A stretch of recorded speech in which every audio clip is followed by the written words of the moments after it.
Students, आज हम start करेंगे आपकी बुक का 5th चैप्टर जिसका नाम है फ्यूल, कंब्यूशन एंड फ्लेम। इस चैप्टर में हम फ्यूल के बारे में पढ़ेंगे, किस तरह से फ्यूल्स को क्लासिफाई किया गया उसके बारे में पढ़ेंगे, फॉसिल फ्यूल्स के बारे में पढ़ेंगे, कंब्यूशन के बारे में पढ़ेंगे और फ्लेम और हिस्ट्री ऑफ कैंडल के बारे में पढ़ेंगे। देखिए, फ्यूल एक ऐसा सोर्स है जिसका यूज़ हम एनर्जी के लिए करते हैं। To get energy from fuel we have to burn the fuel. हमें फ्यूल को जलाना पड़ता है। फ्यूल को जलाते ही हमें एनर्जी मिलती है, जिस एनर्जी का यूज़ हम अलग अलग पर्पसेस में, मतलब अलग अलग वर्क जो करते हैं हम उनमें करते हैं, उसका यूज़। बर्निंग एक रैपिड ऑक्सीडेशन है। रैपिड ऑक्सीडेशन क्या होता है ये इसी चैप्टर में मैं आपको आगे एक्सप्लेन करूँगी। तो मोस्टली जितने भी फ्यूल्स हैं या जो सब्सटेंसेस हैं वो कार्बन से बने हैं या फिर हाइड्रोजन और कार्बन जो उसमें मिलके उन्हें बनाती है। तो कार्बन और हाइड्रोजन इन दोनों से ही सारे सब्सटेंसेस मोस्टली बने हुए हैं। तो जब भी हम किसी सब्सटेंस को जलाते हैं तो उससे हीट और लाइट निकलती है, लेकिन हर जलने वाले सब्सटेंसेस को या हर जलने वाले सब्सटेंस को या किसी भी कम्बस्टिबल सब्सटेंस को हम फ्यूल नहीं बोल सकते। फ्यूल्स जो होते हैं उन्हें दो तरह से क्लासिफाई किया जाता है। एक किया जाता है फिजिकल स्टेट के बेस पे और एक किया जाता है उनकी अकरेंस के बेस पे। देखिए, on the basis of physical state of fuels they are generally classified as solid, liquid and gases. Physical state के बेसिस पे फ्यूल 3 टाइप के होते हैं, सॉलिड, लिक्विड और गैस। देखिए, सॉलिड फ्यूल में wood, animal dung cakes, agricultural waste ये सब आते हैं। और लिक्विड फ्यूल्स में केरोसिन ऑयल बहुत कॉमन है। और जो गैसेस हैं उनमें आते हैं जैसे एलपीजी है, सीएनजी है, ये सब आते हैं गैसेस स्टेट वाले फ्यूल्स में। देखिए, एक वर्ड इसमें यूज़ हो रहा है पिंक कलर से जो लिखा है, फॉसिल फ्यूल। तो फॉसिल फ्यूल्स कौन से फ्यूल्स होते हैं? ऐसे फ्यूल्स जो कि रिमेन से बने हैं, मतलब मिलियंस ईयर्स एगो अर्थ के नीचे जो प्लांट्स और एनिमल्स दब गए थे उनके रिमेन्स से जो फ्यूल डेवलप हुआ है, जो फ्यूल प्रोड्यूस हुआ होता है, उसे हम फॉसिल फ्यूल बोलते हैं। फॉसिल फ्यूल्स ऐसे फ्यूल्स हैं जिनके जलने पर बहुत ज़्यादा अमाउंट में एनर्जी निकलती है, जैसे कोल, पेट्रोलियम, नेचुरल गैस, इन सबको फॉसिल फ्यूल्स बोला जाता है। और इनसे मिलने वाले जैसे कोल या पेट्रोलियम से मिलने वाले प्रोडक्ट्स, इनका यूज़ किया जाता है एनर्जी ऑब्टेन करने के लिए। फ्यूल्स में एक और चीज़ बहुत ज़्यादा मैटर करती है। जब हम फ्यूल को चूज़ करते हैं तो उसमें हम उसकी कैलोरीफिक वैल्यू देखते हैं। तो कैलोरीफिक वैल्यू क्या होती है उसे समझ लीजिए।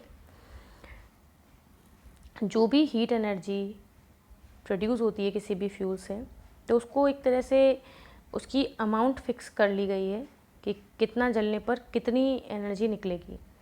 तो 1 किलोग्राम फ्यूल को कम्प्लीटली बर्न करने पर in presence of pure oxygen जितनी भी अमाउंट ऑफ एनर्जी मिलती है उसे हम बोलते हैं कैलोरीफिक वैल्यू ऑफ फ्यूल, जो कि मेज़र की जाती है किलो जूल पर ग्राम में।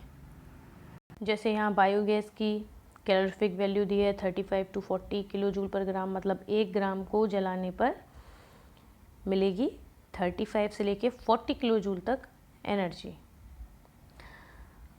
चारकोल को जलाने पर, कोल को जलाने पर कितनी किलो जूल एनर्जी मिलेगी ये दिया हुआ है, देखिए इस टेबल में।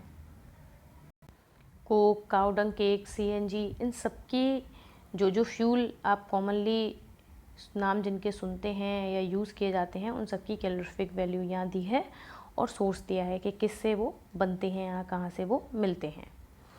अब देखिए, जो चूल्हा यूज़ किया जाता है घरों में, तो वो 2 तरह का चूल्हा होता है, जिसमें वुड को यूज़ किया जाता है एज अ फ्यूल। देखिए, एक होता है स्मोकलेस चूल्हा और एक होता है ट्रेडिशनल चूल्हा। स्मोकलेस चूल्हा जो है, इसमें फ्यूल कम्प्लीटली जलता है और ट्रेडिशनल में कुछ परसेंट ऐसी होती है जो फ्यूल की नहीं जल पाती है, इनकम्प्लीटली जल पाता है fuel. It is provided with a tall chimney. जो स्मोकलेस चूल्हा होता है उसमें एक चिमनी लगी रहती है, ट्रेडिशनल चूल्हा में चिमनी नहीं होती है। जो चूल्हा है वो एफिशिएंसी उसकी बेटर होती है इन कंपैरिजन ऑफ ट्रेडिशनल चूल्हा। और जो स्मोकलेस चूल्हा है उसमें कंबशन के बाद जो प्रोडक्ट निकलते हैं वो पर्सन के कांटेक्ट में नहीं आते हैं, बिकॉज वो चिमनी के थ्रू ऊपर की तरफ निकलते हैं। और ट्रेडिशनल चूल्हा जो है उससे जो स्मोक वगैरह निकलता है वो सारा पर्सन के जो भी खाना बना रहा है उसके कांटेक्ट में सीधे आता है, जिससे कि उसको हेल्थ प्रॉब्लम्स हो सकती हैं उस पर्सन को। और इनकम्प्लीट कंबशन होने की वजह से बहुत ज़्यादा हार्मफुल गैसेस भी निकलती हैं। तो यहाँ पे हमने डिस्कस किया था ऐसे चूल्हे के बारे में जो कि ट्रेडिशनल चूल्हे से और स्मोकलेस चूल्हे से कंपैरिजन था एक दूसरे का, जिससे उसकी प्रॉपर्टीज़ का कंपैरिजन करके हम दोनों में डिफरेंस हमने देखा इसका। अब हम आगे वही टॉपिक अपना वापस आते हैं। जैसे हम पढ़ रहे थे फ्यूल की कैलोरीफिक वैल्यू, और एक और चीज़ फ्यूल में होती है जो कि बहुत ज़्यादा ज़रूरी रहती है फ्यूल को चूज़ करते टाइम, और वो होता है इग्निशन टेम्परेचर। किसी भी फ्यूल को जलाने पर अगर उसका जो मिनिमम टेम्परेचर है जिस पर वो जलना स्टार्ट कर देता है तो उसी टेम्परेचर को इग्निशन टेम्परेचर बोला जाता है। जिन सब्सटेंसेस का इग्निशन टेम्परेचर लो होता है वो बहुत जल्दी आग पकड़ लेते हैं, और जिनका बहुत ज़्यादा होता है वो देर से आग पकड़ते हैं। तो इसी के बेसिस पे हम एक अच्छे फ्यूल की प्रॉपर्टीज़ जो हैं वो देखेंगे, और वही डिसाइड करती हैं प्रॉपर्टीज़ के कोई फ्यूल अच्छा है या बुरा है। एक अच्छा फ्यूल जो कि चीप होता है, मतलब सस्ता होता है और इजीली अवेलेबल हो जाता है। एक अच्छा फ्यूल जो होता है वो उसे स्टोर करना इजी होता है, और उसको ट्रांसपोर्ट करना भी इजी होता है, और उसको हैंडल करना भी सेफ़ होना चाहिए। फ्यूल जो है उसकी कैलोरीफिक वैल्यू हाई होनी चाहिए, उससे रेजिड्यू या जो उससे ऐश बचती है वो बहुत कम अमाउंट में बचनी चाहिए। उसको जलाने पर कोई भी किसी भी टाइप का पॉल्यूशन नहीं होना चाहिए। उसका इग्निशन टेम्परेचर लो होना चाहिए, लेकिन रूम टेम्परेचर से ज़्यादा होना चाहिए। जो फ्यूल है उसका कंबशन हम कंट्रोल तरीके से कर सकें, स्लो रेट में, ऐसा होना चाहिए।